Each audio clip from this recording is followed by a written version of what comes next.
no matter what was going on,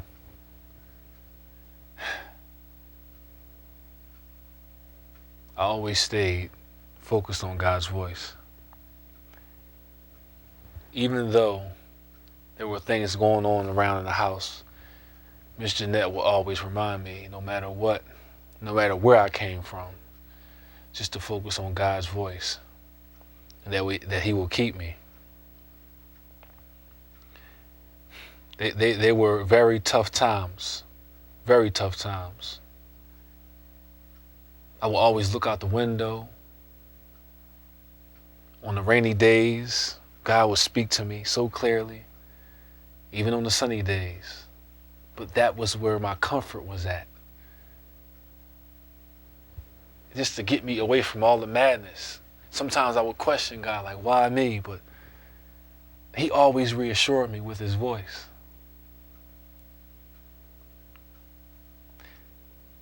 Those were tough times for me, but just to think about where He has brought me from.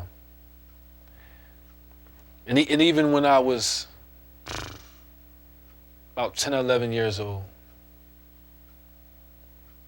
I remember the lady who was my foster mother, but I really don't want to remember her, because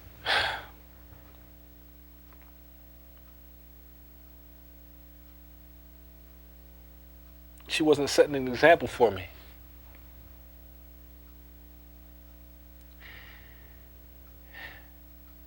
In and out, different men.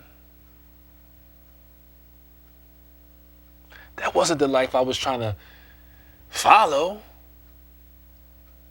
I knew it was another life. I held on to what God was speaking to me.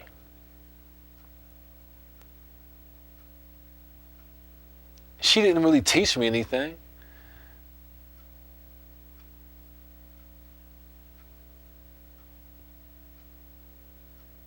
And all I could say was, why me? Why me? And my father was always there to comfort me. My best friend. In the midst of the traffic, men running in and out, in and out, in and out, in and out, in and out.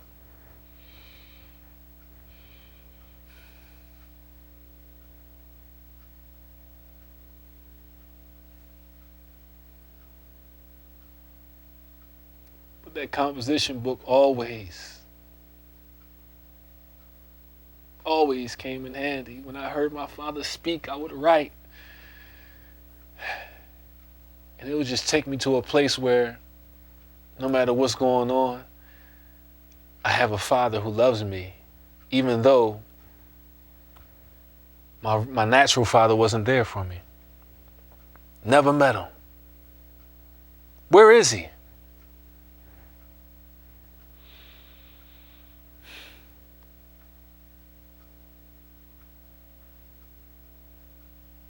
So throughout life,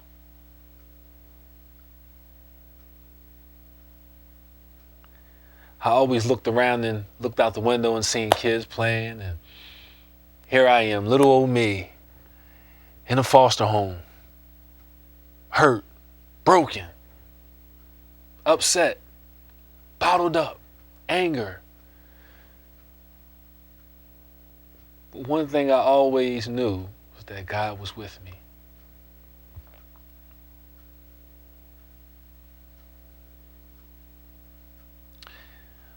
But this next house, at the age of 15, this next house was, it was a godly home, and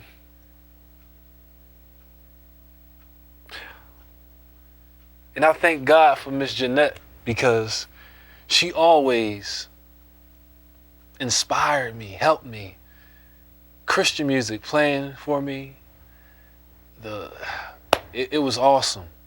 Teaching me to hear God's voice at all times, no matter what was going on, no matter my circumstances, no matter my distractions. But God used her to plant that seed. And as I'm in this godly home at the age of 15, that seed starts to blossom. As my new foster parents, they get me in Bible school. They get me in the choir, and they just started to blossom. And for the first time in my life, I've been liberated. I've been free. I've been made free. I'm just free. Really, I mean, even in the past when God would speak to me, there was a freedom, but not like this one.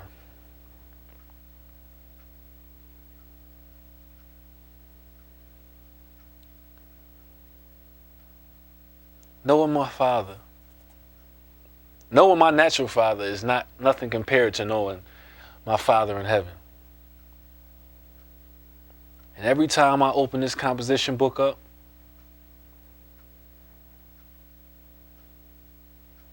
it just inspires me even more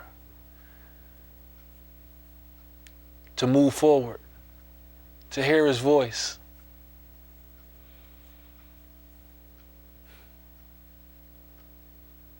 In this godly home that I'm in, we pray.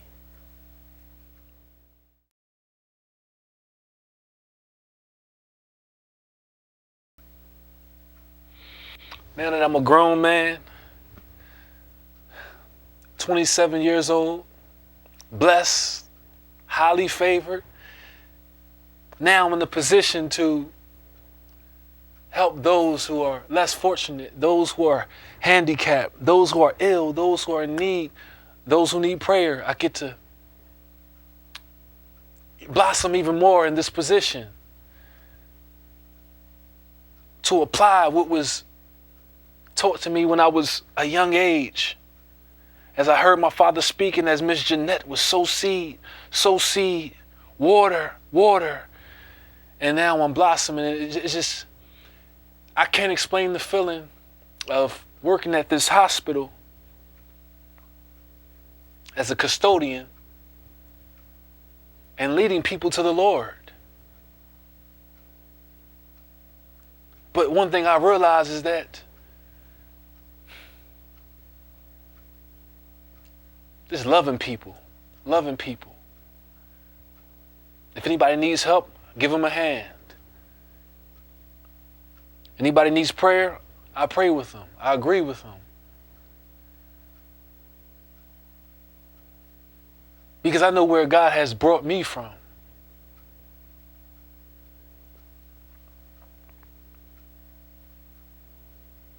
From house to house to house. I mean, who wants to go through that? There's no stability in that. But where I am now,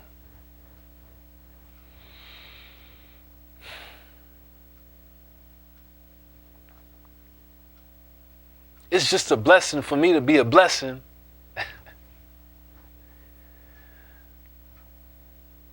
To those who are in need, to be used by my Father that's still speaking to me. And I still use my composition book. It doesn't stop.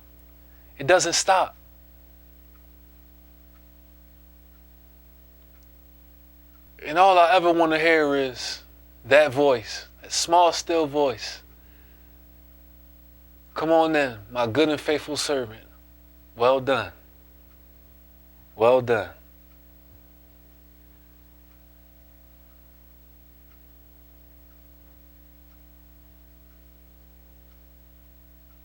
I live for that voice.